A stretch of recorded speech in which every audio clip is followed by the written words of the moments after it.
Vamos introduzir a próxima convidada do Guerra e Paz, Lídia Pereira, eurodeputada, como já disse, do Partido Social Democrata. Bem-vinda mais uma vez ao Guerra e Paz. Olá, boa noite, Marisa. Boa noite, Germano. Obrigado, Lídia. E pergunto-te isso, o que é que achaste das palavras de Draghi ontem?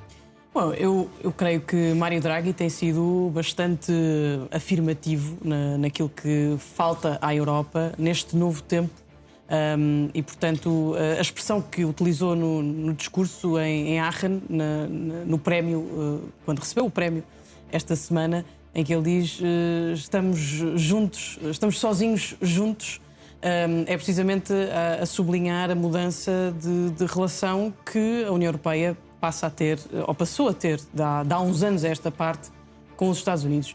Eu creio que também é importante dizer que toda esta mudança da relação transatlântica, ou melhor dizendo, da prioridade que os Estados Unidos passaram a dar a outras regiões do mundo, é algo que começa, provavelmente, a partir da administração Obama II, se não mesmo em Obama I, e, portanto, Donald Trump veio apenas acelerar depois de um momento de alguma estagnação ou de alguma esperança, diria, do ponto de vista europeu, naquilo que Joe Biden, enfim, ele também com raízes europeias, irlandesas, tentou resgatar, de certo modo, essa relação.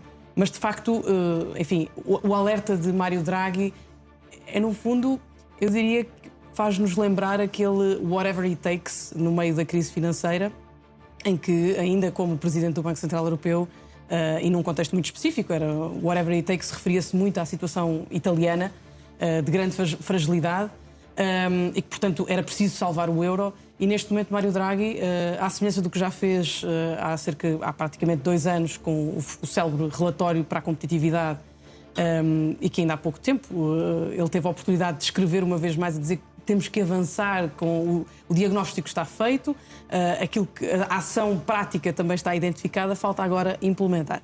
Eu creio que a esse respeito a União Europeia deu já vários avanços ao longo dos últimos, eu diria, 12, 20 meses, com os processos de simplificação do ponto de vista regulatório que estão em curso e que, portanto, precisamente têm por base tentar preservar o setor empresarial europeu e torná-lo mais competitivo. Agora, continuam a existir muitos obstáculos e, uma vez mais, Mário Draghi fez alusão a esses obstáculos, com a capacidade de encontrarmos aqui formas de financiamento verdadeiramente europeias. Ele fez a alusão aos eurobonds, aos defense bonds, portanto, para podermos financiar a política de defesa europeia recorrendo a financiamento partilhado. Este empréstimo de 90 mil milhões à Ucrânia não é um início já desse caminho? É um início tal como já o Next Generation EU, portanto o PRR em Portugal, já abriu porta a esse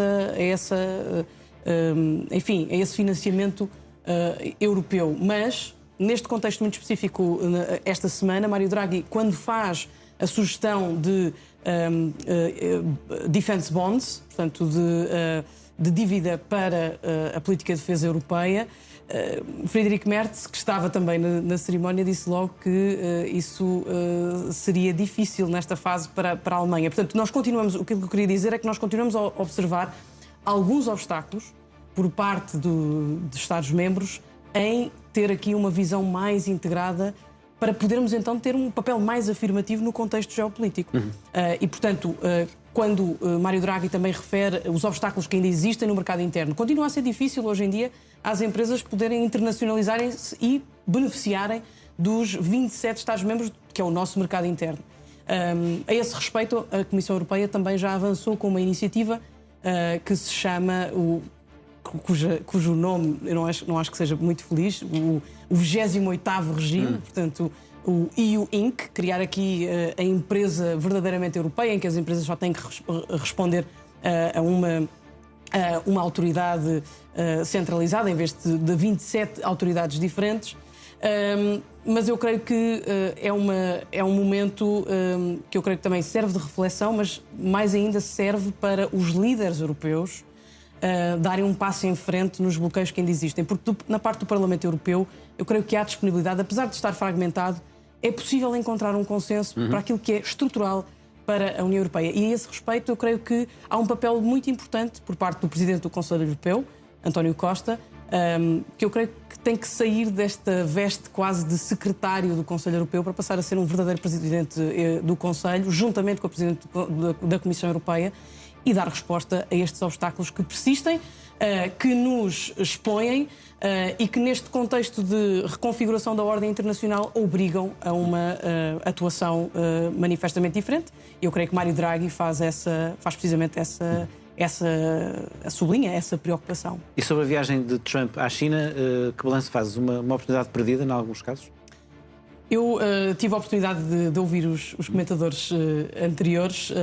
Eu devo dizer que concordo com algumas coisas que aqui foram ditas, mas não concordo com aquilo que a Daniela Nunes referiu, porque eu creio que esta cimeira foi uma cimeira insípida. Não houve propriamente nenhuma novidade. Quer dizer, nós estamos a ver um presidente americano que chega, é a segunda visita, melhor, é a primeira visita desde 2017, portanto, na administração Biden, os Estados Unidos não tiveram este contacto com a China.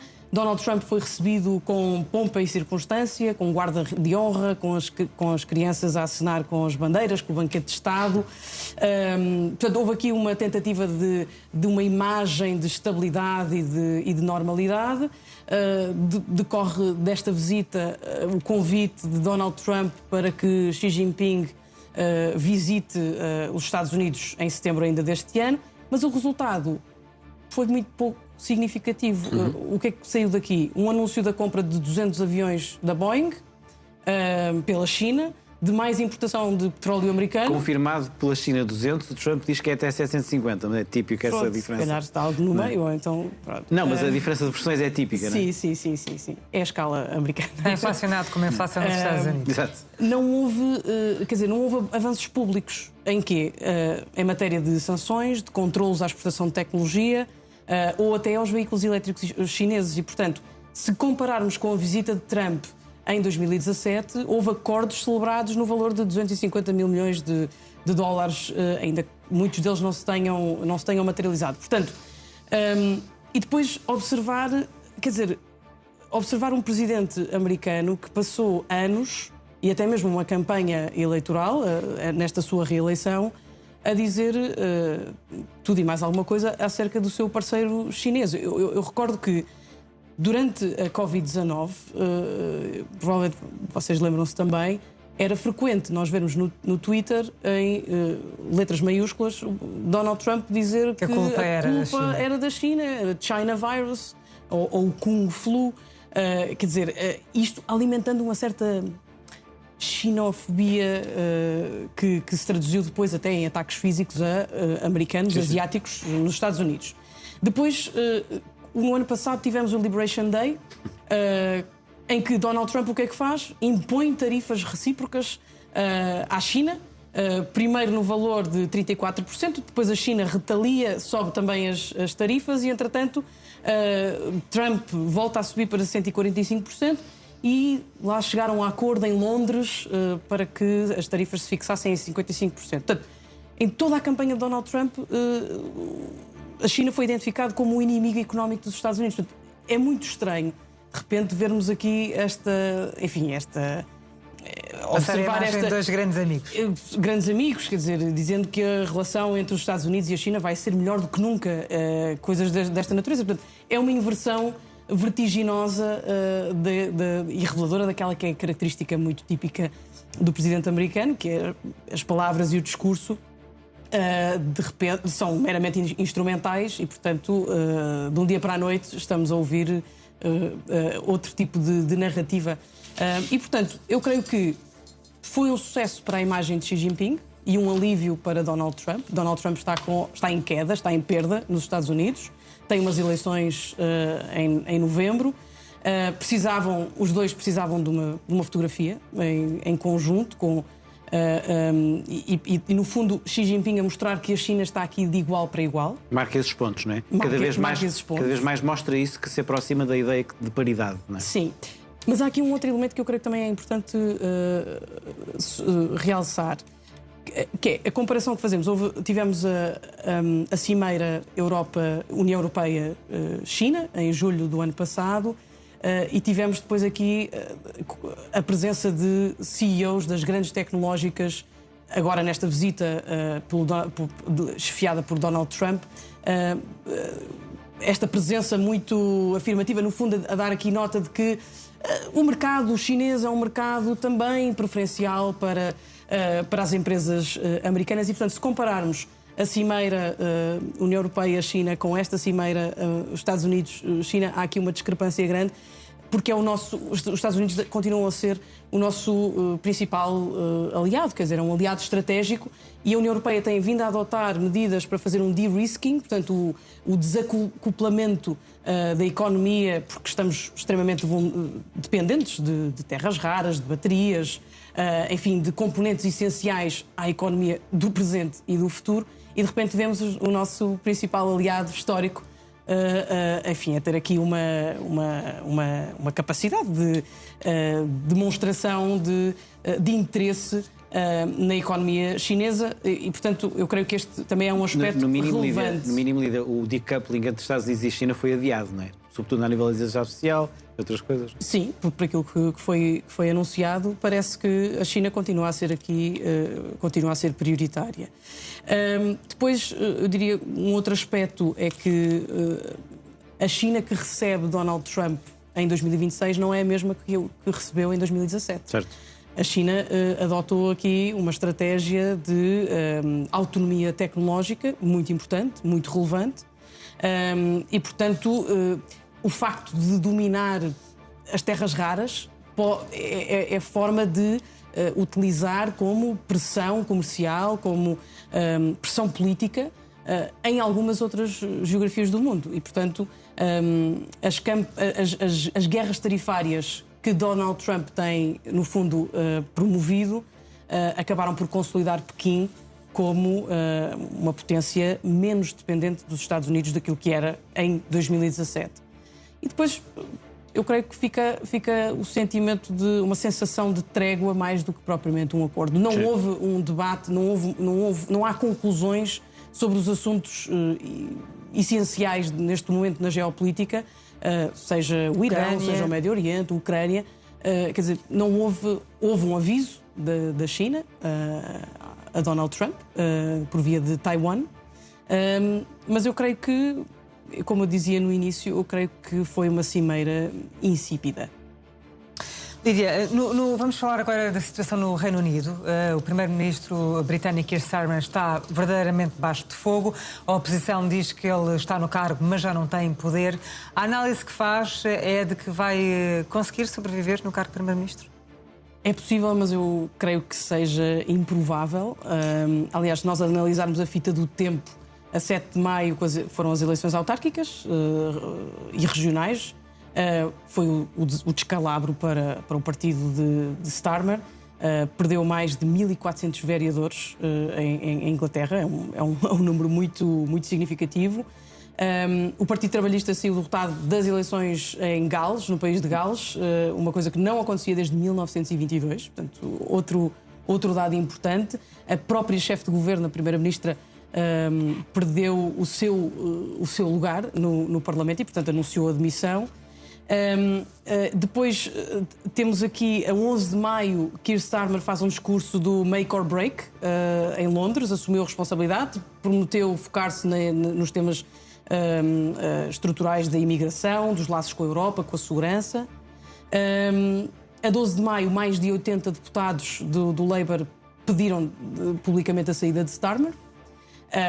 4 ministros demitiram-se do seu gabinete. Literalmente o cerco está a apertar. Keir Starmer recusa sair. A 14 de maio, portanto, ontem, Wes Streeting, ministro da Saúde, demitiu-se com uma carta duríssima, onde diz que onde precisávamos de visão temos um vácuo, onde precisávamos de direção temos drift. E, portanto, este é o primeiro passo que tomou para desafiar Starmer.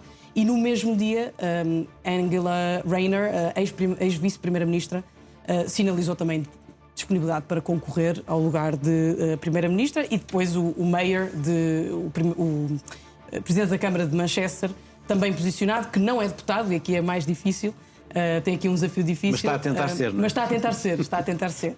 Portanto, eu diria, Marisa, que não é impossível, mas parece absolutamente improvável. Difícil manter-se no cargo. O que é que esta rebelião que está a existir no Labour, no Partido Trabalhista, também pode indicar sobre o atual momento da política no Reino Unido? Eu creio que há uma certa exaustão estrutural do modelo britânico. E se nós observarmos que em 7 anos o Reino Unido pode estar prestes a ter o seu 6º primeiro-ministro, estamos a falar de primeiros-ministros Theresa May, Boris Johnson, Liz Truss, esta primeira-ministra durou poucos dias. Rishi Sunak e agora Starmer, e agora possivelmente um sucessor de Starmer. Portanto, parece que o sistema britânico perdeu capacidade de produzir governos duradouros e com mandatos estáveis e coerentes. Por outro lado, eu creio que esta dificuldade não é uma dificuldade exclusiva do Reino Unido, não é um problema exclusivo britânico. A política ocidental hoje está, de facto, mais exposta a ciclos mais curtos. Portanto, se nós analisarmos aquilo que aconteceu com a vitória de Keir Starmer em 2024, que foi, no fundo, um pouco por também exaustão dos conservadores, as pessoas estavam cansadas do Partido Conservador e não foi propriamente por entusiasmo do Labour, mas os 37,7% que o Labour teve nesse ano foram os resultados mais baixos de sempre para um partido com a tradição de maioria absoluta. Portanto, há aqui, de facto, uma reconfiguração em curso. É pena porque nós, num momento em que precisávamos da estabilidade do Reino Unido, por todos os desafios que temos falado, sobretudo as questões relacionadas com a defesa, houve aqui uma reaproximação do Reino Unido e, portanto, era muito importante manter este canal aberto e franco desta relação, que é uma relação verdadeiramente europeia. E Starmer está a reforçar essa ideia de reaproximação à Europa. Starmer é muito pró-europeu nesse aspecto. E, portanto, eu só tenho a lamentar porque precisávamos de mais estabilidade vinda da ilha. Lídia, temos um minutinho ainda e eu vou assumir retomar o tema Estados Unidos, China e Trump, porque tu trouxeste-nos aqui 3 coisas que vale a pena ainda passar. Queria passar, por favor, um mapa e explicares a importância realmente da questão de Taiwan. 90%, como aqui é referido, dos chips mais avançados do mundo são fabricados pela TSMC, não é? Exatamente. Taiwan é absolutamente estratégico.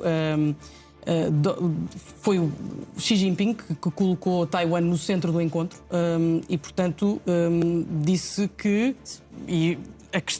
se a questão de Taiwan, portanto, se houver interferência norte-americana e se esta questão for mal gerida, que os 2 países vão ter choques e conflitos e que podem pôr em perigo toda a relação que tem sido, enfim, estabelecida e alimentada. Eu diria que a forma como Xi Jinping se referiu a Taiwan não é propriamente a linguagem diplomática mais normal, claro, ou casual. Foi uma espécie de ultimato em código. No mínimo uma rasteira. E por isso é que é tão importante. Mas é um tema que vamos certamente voltar a Só mesmo para terminar, 80% dos iPhones do mundo são produzidos na China, trouxeste-nos aqui, 52%. Sim. Eu trouxe esses dados porque há pouco referi a discrepância entre a forma como a União Europeia se apresenta neste tipo de cimeiras internacionais, com grandes potências, nomeadamente com a China, e de facto Donald Trump levou os CEOs das grandes tecnológicas e são números muito impressionantes. Portanto, nós vemos a Apple, que é fabricante de 80% dos iPhones, Elon Musk, da Tesla, SpaceX, a fábrica em Xangai é o maior hub de exportação da Tesla. O CEO da Nvidia foi adicionado à delegação à última hora e teve luz verde para vender os chips da H200 à China. Temos mesmo terminar. E depois temos todos os representantes do setor financeiro americano que também estiveram presentes e que, portanto, dão aqui um sinal de interesse nas relações sino-americanas.